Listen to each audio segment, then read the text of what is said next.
Good day, everyone.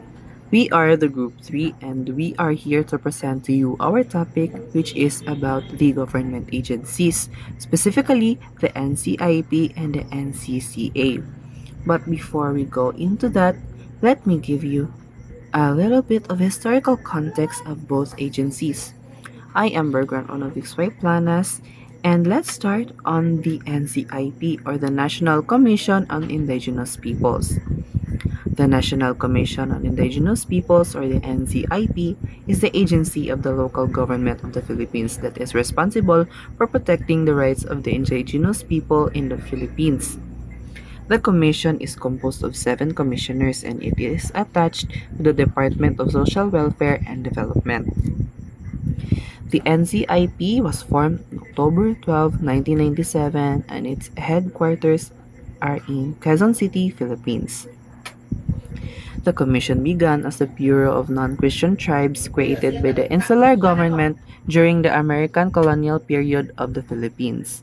It then became an independent agency called the Commission on National Integration, or the CNI. In 1972, then President Ferdinand Marcos split CNI into the Southern Philippine Development Authority, or the SPDA, and the Presidential Assistance on National Minorities, or PANAMIN. In 1984, Marcos created the Office of Muslim Affairs and the Cultural Communities, or OMAC, to assist both Muslim and non-Muslim minorities. In January 1987, then-President Corazon Aquino's administration abolished the OMAC and through 3 executive orders created the Office of Muslim Affairs, or OMA, the Office for Northern Cultural Communities, or the NCC, and the Office for Southern Cultural Communities, or the OSCC. In 1997, then-President Fidel Ramos signed the Republic Act 8371, or Indigenous Peoples' Rights Act of 1997, which merged the latter two offices, the Office for Northern Cultural Communities and Office for Southern Cultural Communities, into the current commission. Then, let's go into the NCCA, or the National Commission for Culture and the Arts. The NCCA is the official government agency for culture in the Philippines. It is the overall policy-making body, coordinating and grants-giving agency for the preservation, development, and promotion of Philippine arts and culture. An executing agency for the policies it formulates and tasked to administering the National Endowment Fund for Culture and the Arts, or the NEFCA. NAFCA is a fund exclusively for the implementation of culture and arts programs and projects. The NCCA is formed on April 3, 1992, and its headquarters is at General Luna Street in Intramuros, Manila. The successful overthrow of the dictatorship in 1987 through the People Power Revolution inspired the different sectors of society to rally behind a new government towards the restoration of democracy. On March 12, 1986, the Alliance of Artists for the Creation of a Ministry of Culture, or AACMC, drafted and adopted a proposal for the establishment of a Ministry of Culture. The group cited the inability of the Ministry of Education, Culture, and Sports to devote time and attention to cultural planning due to the gargantuan risk of addressing the problems of the educational system. President Corazon Aquino responded by issuing Executive Order No. 118 on January 30, 1987, which established the Presidential Commission on Culture and the Arts, or the PCCA. It was a diminutive agency compared to the proposal of AACMC, but the said order was cognizant of the existence of specialized cultural agencies and that these should only be placed under the umbrella of one agency to coordinate their efforts.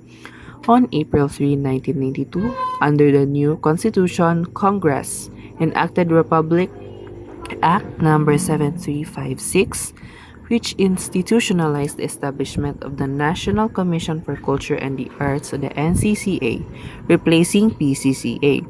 This said law mandated the formulation of national cultural policies and programs according to the following principles. A. Pluralistic, fostering deep respect for the cultural identity of each locality, region, or ethno-linguistic locality, as well as elements assimilated from other cultures through the natural process of acculturation. B. Democratic, encouraging and supporting the participation of the vast masses of our people in its programs and projects. C. Nonpartisan, open to all people and institutions regardless of creed, affiliation, ideology, ethnic origin, age, gender, or class, with no organized group or sector having monopoly of its services, and liberative, having concern for the decolonization and emancipation of the Filipino psyche in order to ensure the full flowering of Filipino culture. The establishment of the NCCA prompted the cultural agencies that were attached to it, by virtue the same law, to review its existing mandates and programs to harmonize the delivery of cultural services. CCP, for its part, transformed itself to become the National Coordinating Center for the Performing Arts.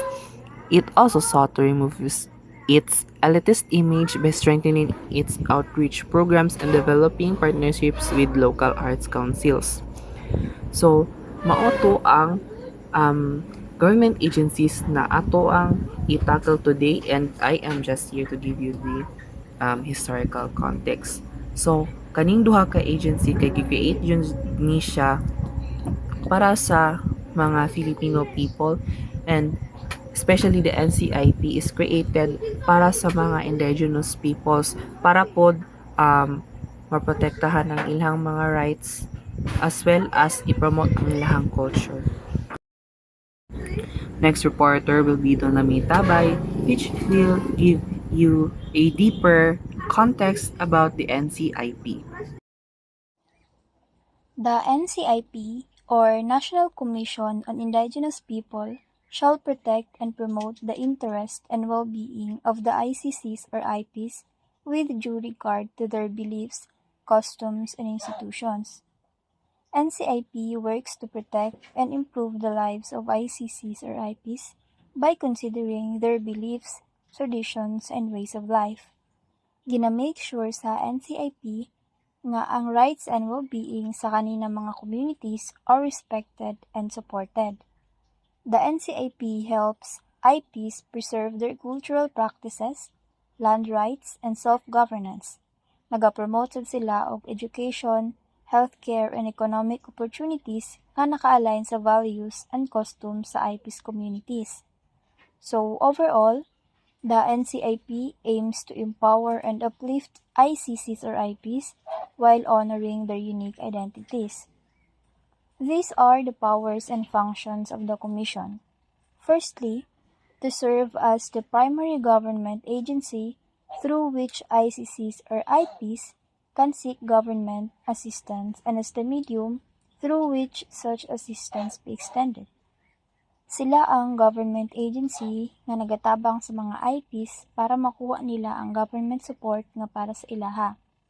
In simple terms, ang NCIP kay nagaserve as tulay nga nagakonect sa ICCs or IPs to the help and resources nga need nila from the government.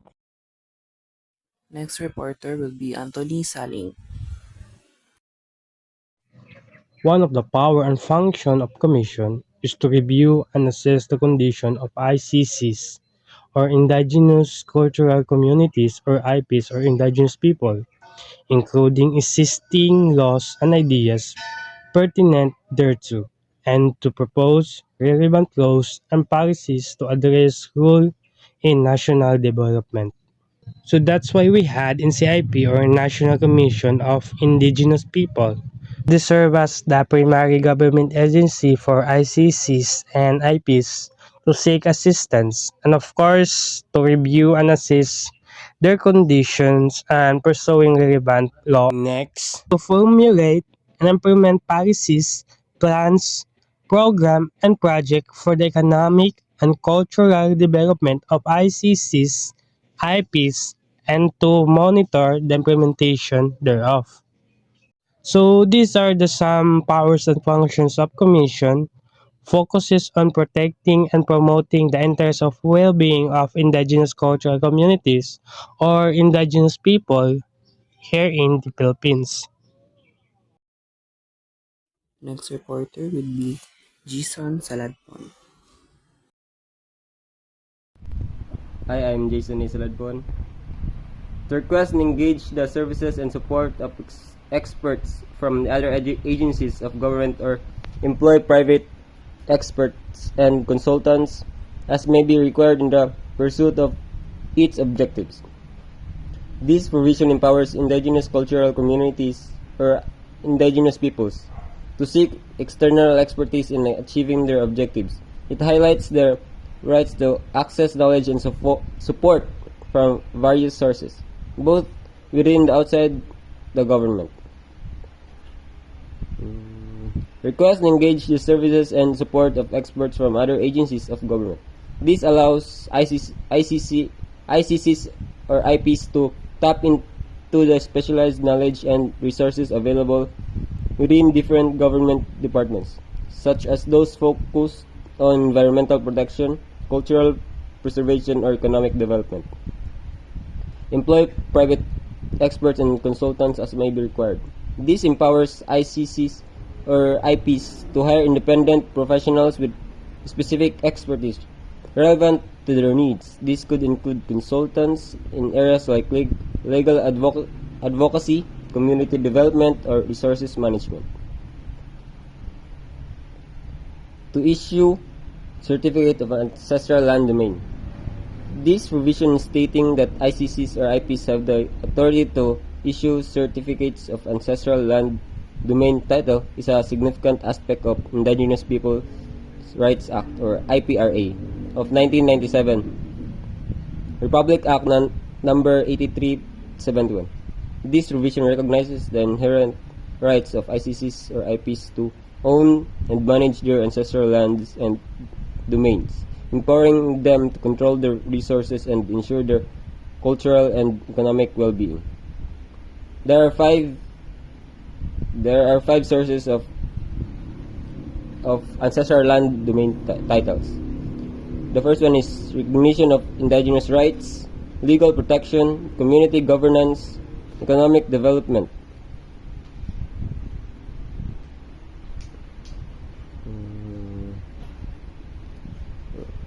The provision granting ICCs or IPs the authority to issue certificates of ancestral land domain title is a crucial step towards recognizing their rights, empowering their communities, and ensuring their sustainable development.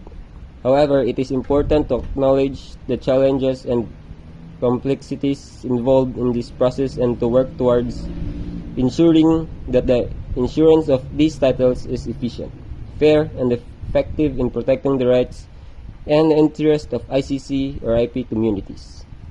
Thank you. Next reporter will be Jan Labuni, which will be in the next part of this report.